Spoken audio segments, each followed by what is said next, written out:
Bonjour à tous, bienvenue dans ce nouveau live.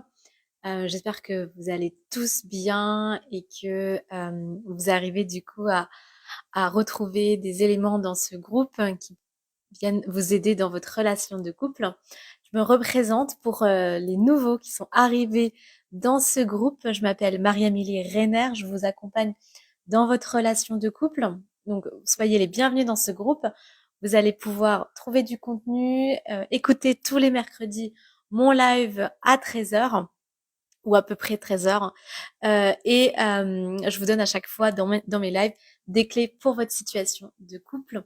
Vous avez aussi toutes les annonces en avant-première concernant des formations que je suis en train de préparer, des accompagnements. Si vous avez des questions par rapport à votre situation, vous pouvez également me contacter en message privé. Aujourd'hui, dans ce live, j'avais envie de vous donner 3 clés pour sauver votre relation de couple. 3 clés qui vont venir en fait désamorcer une situation compliquée, une situation qu'aujourd'hui vous n'arrivez pas à dépasser.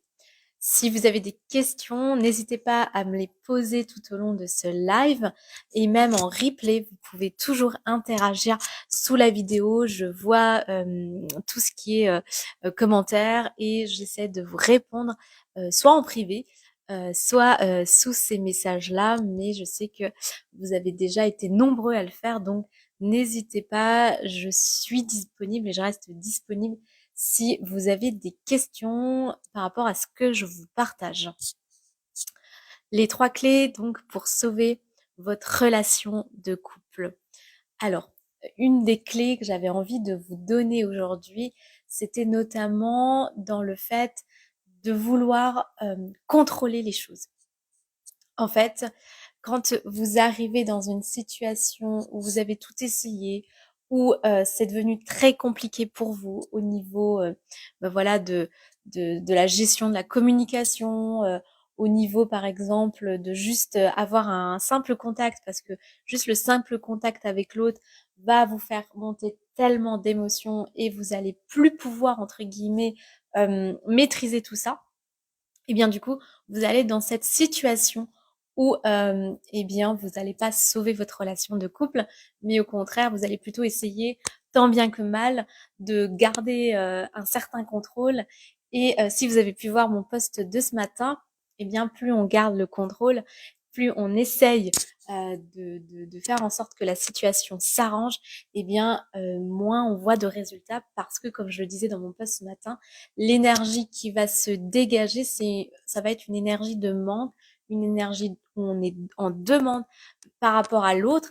Et comme on est en demande par rapport à l'autre, eh bien, souvent, on va donc développer des attitudes de contrôle, de dépendance.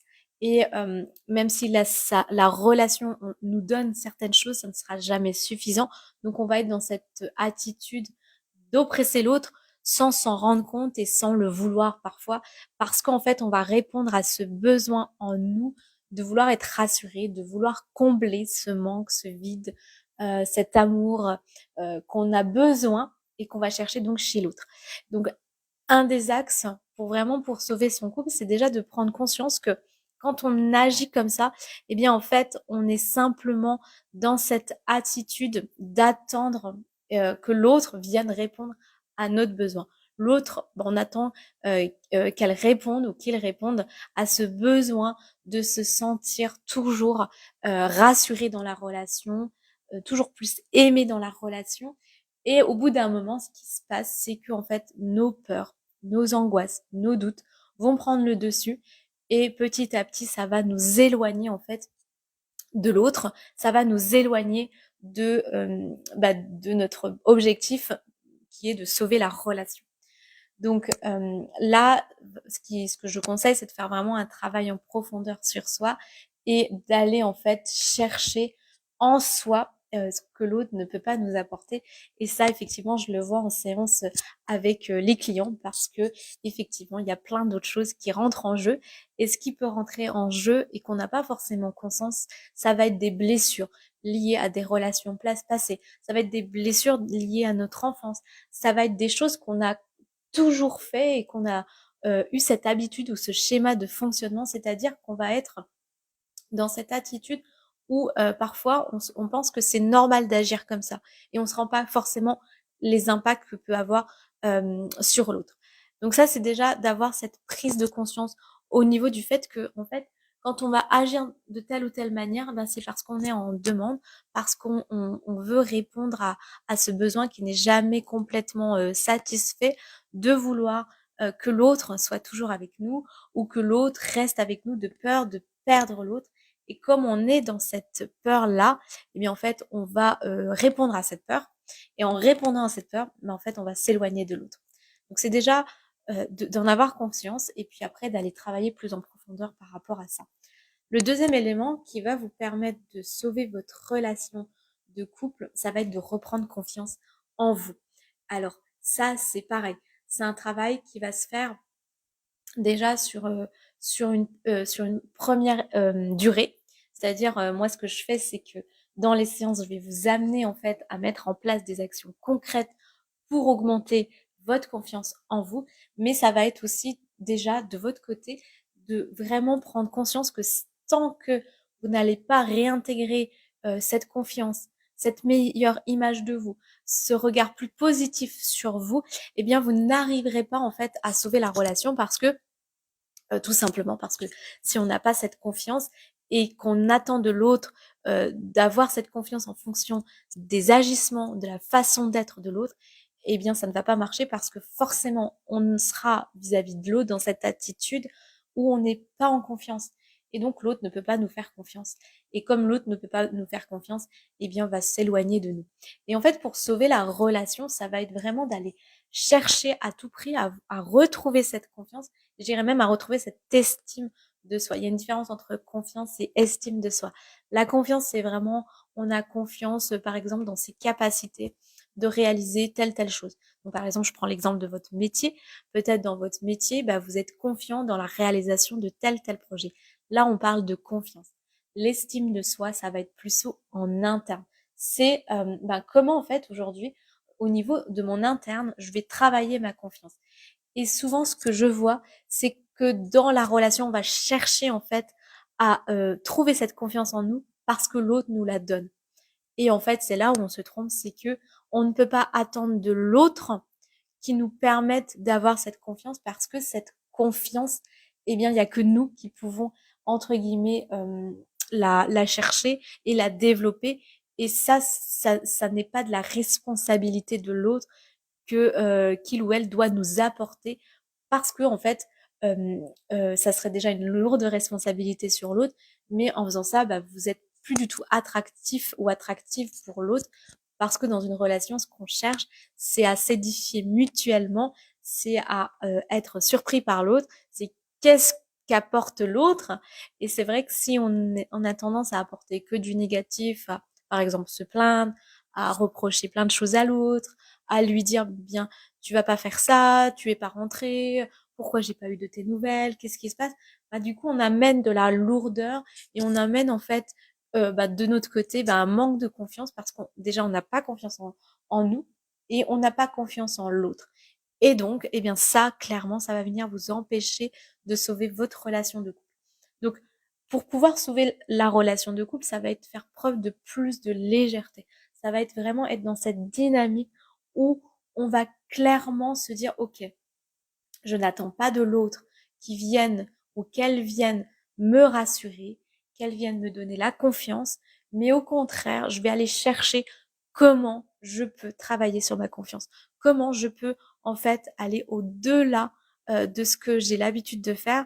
Et ça, pareil, on le voit en séance et je vous accompagne sur ça, étape par étape, pour vous aider en fait à sortir de ce schéma-là de je suis en attente de l'autre pour répondre à mes besoins et plutôt aller chercher comment en nous-mêmes on peut répondre à nos propres besoins parce qu'une fois que vous avez répondu à votre propre besoin, eh bien la relation c'est plus que la cerise sur le gâteau.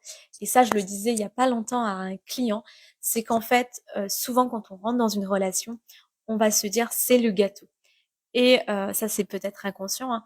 Or, la relation ne devrait pas être le gâteau parce qu'en fait, on va encore mettre trop de charges, trop de pression sur ça.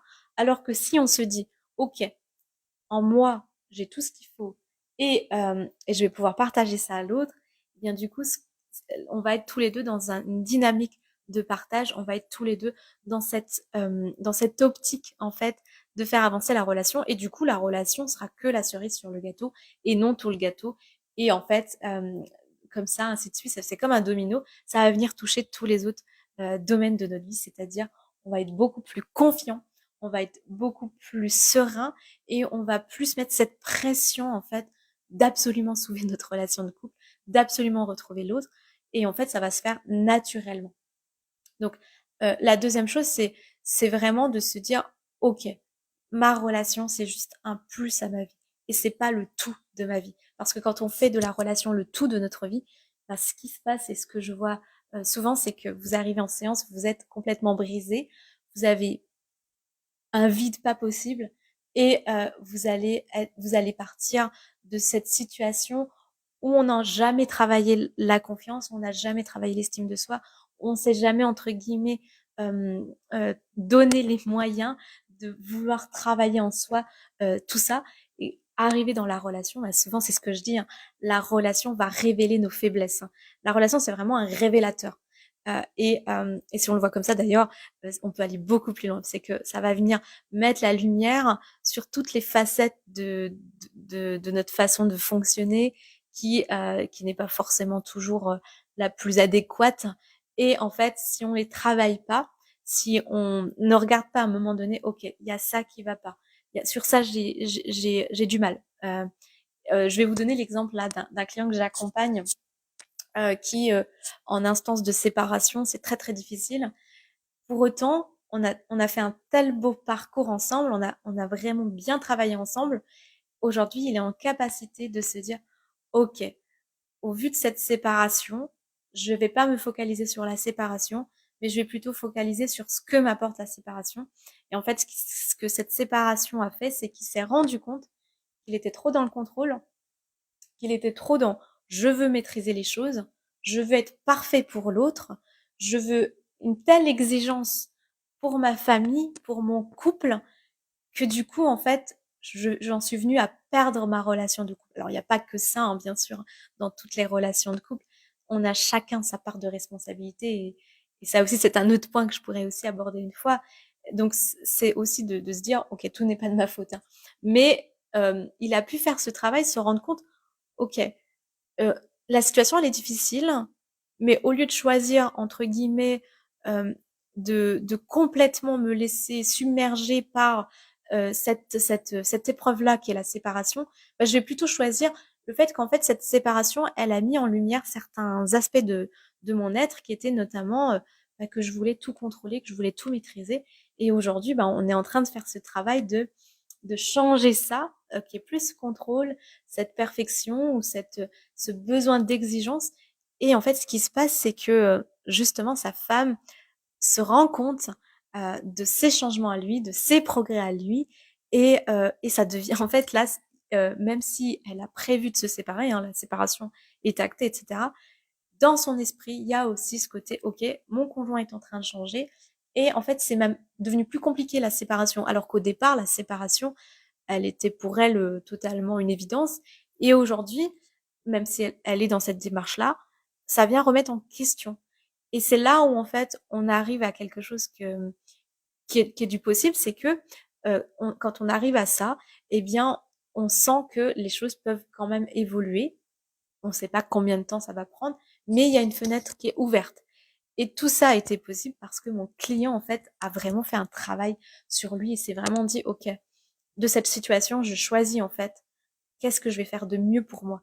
Et en ayant cette façon d'agir, eh bien, il a réussi un petit peu à mettre le doute à sa femme, qui aujourd'hui effectivement n'est pas revenue sur sa décision, mais qui est dans cette voie d'ouvrir cette porte. Et si le moment est venu, je suis persuadée qu'elle le fera parce que je l'ai déjà vu pour d'autres clients. Donc, donc ça, c'était la deuxième clé, hein. C'est vraiment de pas se dire que la relation est tout. Et en fait, en ayant cette démarche-là, et en fait, in fine, on va permettre de sauver la relation. La troisième clé que j'avais envie de vous donner, ça va être aussi par rapport à l'ambiance ou l'attitude que vous allez avoir vis-à-vis de l'autre. C'est-à-dire que ça va rejoindre un peu ce que je vous ai dit dans les deux autres points. Quand je parle d'ambiance, c'est l'état dans lequel vous êtes. Vous êtes. C'est-à-dire que, et ça c'est bien sûr beaucoup plus facile quand on est accompagné, hein, mais je vous donne quand même cette clé, c'est qu'en fait souvent quand on voit l'autre changer, fluctuer, un coup dire oui, puis un coup dire non, puis on fait 3 pas en avant, puis 3 pas en arrière, eh bien c'est hyper déstabilisant pour soi parce que nous on sait ce on veut sauver cette relation, on veut tout faire pour que la relation fonctionne et on voit que malgré tout, eh bien on n'y est peut-être pas parvenu. Et en fait c'est dans ces moments-là où il y a vraiment ces changements-là qui reviennent souvent, ben, ça va être de garder le cap. Ça, c'est hyper important. Et si vous avez envie d'être encore plus convaincu, je vous invite à aller voir le témoignage de mes clients qui sont sur YouTube, parce que pour le coup, ils ont réussi à faire ça et on voit en quoi ça a un impact hyper positif pour la suite de la relation. Et puis même quand il n'y a pas de relation par la suite, ça a quand même un super impact parce que ça va ouvrir des opportunités. Donc, quand on garde le cap, et c'est sûr que être accompagné, ça va plus vous aider, hein, parce qu'effectivement, quand on est seul, eh bien, c'est pas évident. Mais quand on garde le cap et qu'on se dit, OK, au vu de tout ce que je vois, je vais pas me focaliser sur ce que ma femme va faire ou va dire, va se comporter. Et pareil pour vous, mesdames, ce que mon conjoint va dire ou va faire. Parce qu'en fait, quand on garde ce cap-là, à un moment donné, euh, l'autre va voir notre stabilité.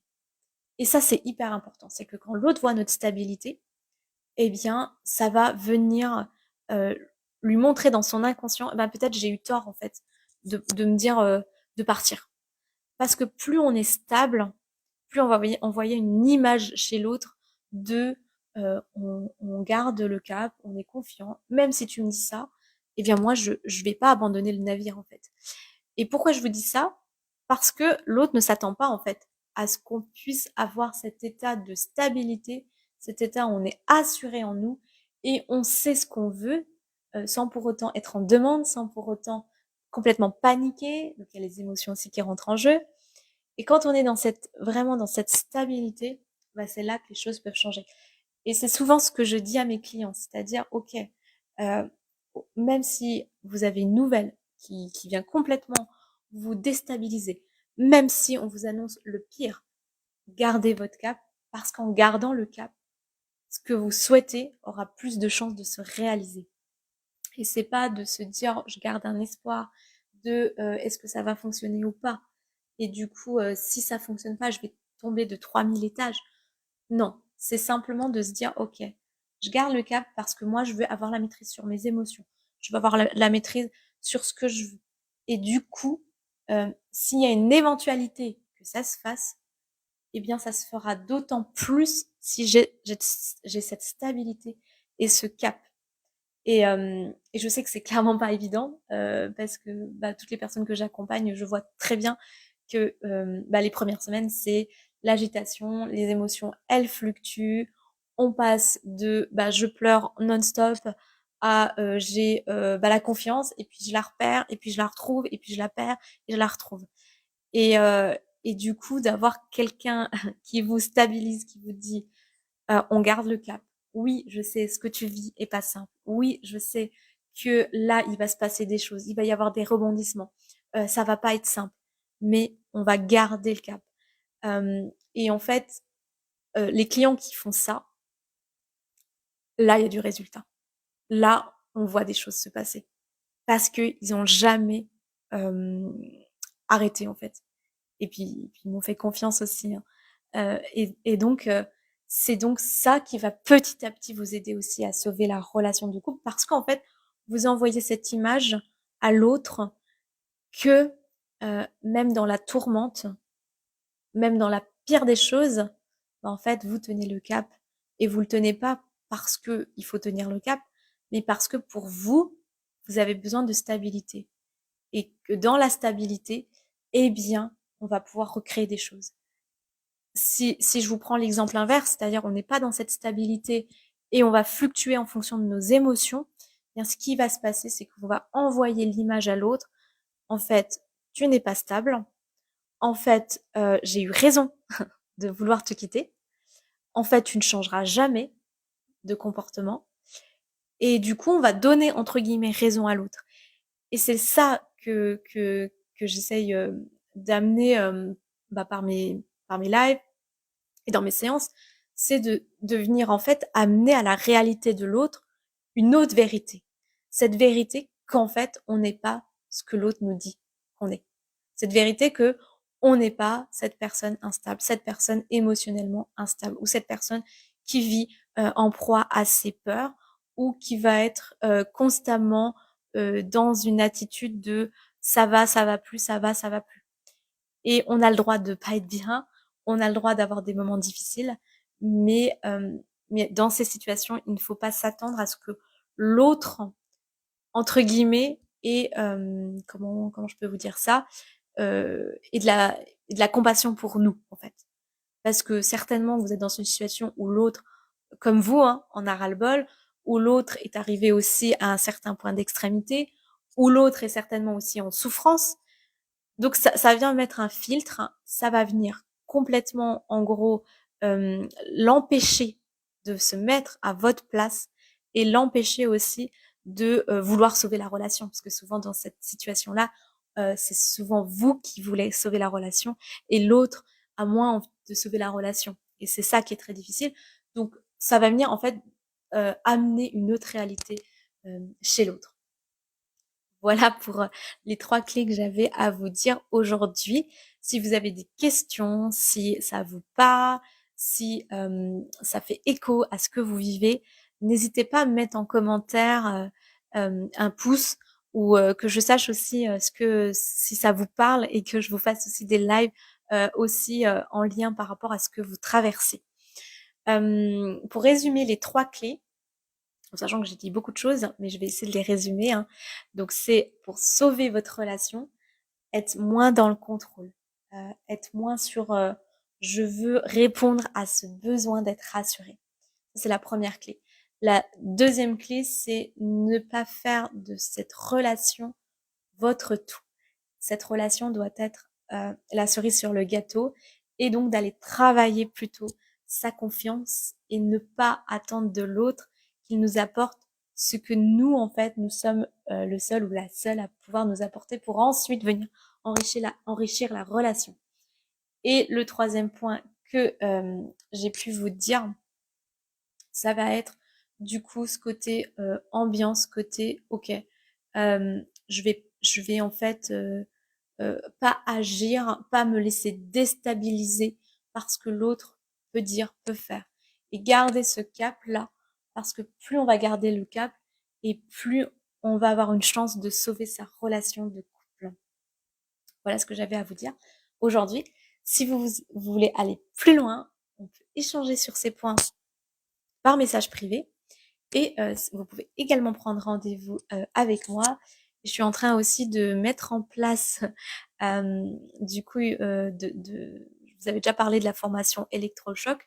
Je suis en train de retravailler là-dessus et je vais les quelques jours qui vont suivre, hein, vous donner toutes les informations si vous voulez rejoindre cette formation qui va vous aider à avoir les bonnes clés et aller aussi au-delà de ce que je viens de vous dire dans ce live. Et puis aussi, je pourrais aussi vous répondre plus personnellement et plus profondément par rapport à ce que vous vivez. Donc, ça sera plus ajusté encore à votre situation. Si vous avez des questions, je reste à votre disposition. Et en attendant, je vous souhaite une excellente semaine et puis je vous retrouve la semaine prochaine pour un nouvel live donc sur Facebook à 13h. Belle semaine à tous.